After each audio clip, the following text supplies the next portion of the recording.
The Bundy Saga Part 1. The Standoff at Bunkerville, a tale of land, law, and legacy. In the sun-scorched sands of Nevada, beneath a sky vast and unyielding, a saga unfolded, the echoes of which would ripple across a nation. This is the tale of the 2014 Bundy Standoff, a confrontation born of land, law, and legacy. Cliven Bundy, a name now etched into the annals of American history.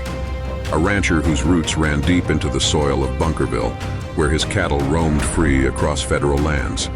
For over 2 decades, Bundy refused to pay grazing fees, a defiance that culminated in a battle of wills between man and government.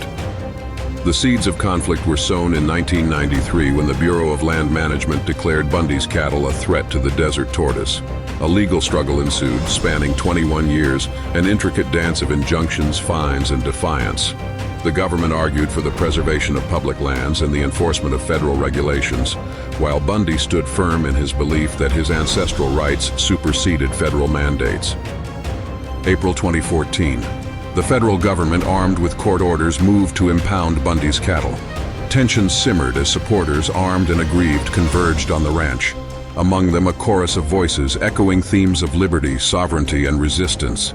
The desert became a stage for a modern-day showdown where deeply held beliefs clashed with the authority of the state. And so it was, on the 12th of April, the desert became a crucible. Armed men and women faced federal agents across a dusty divide. The air was thick with the weight of history and the promise of confrontation. Each side stood resolute, the tension palpable, as the world watched with bated breath.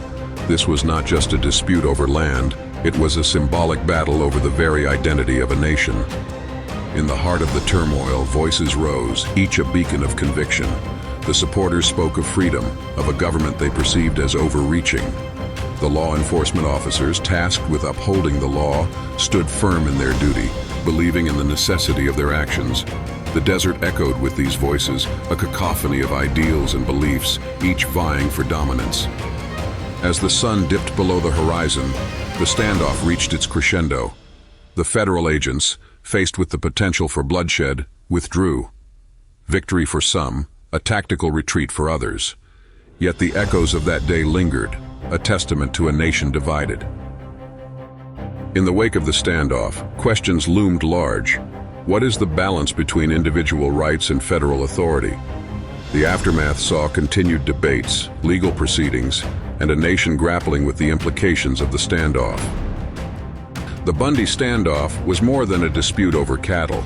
It was a mirror held up to the American soul, reflecting a complex tapestry of values, ideologies, and conflicts. The tension remained between the lifestyle of rural Western farmers up against a managerial Washington bureaucracy that knew or cared little about their livelihood. It forced a reckoning with the past and a contemplation of the future. This would not be the end of Bundy's saga with the federal government or its agents.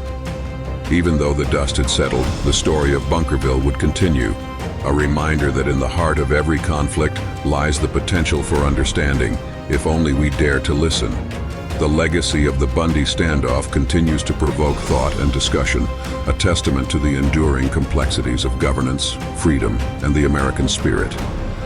As we will see, though, the story was far from over as it spilled over into another conflict a mere 2 years later.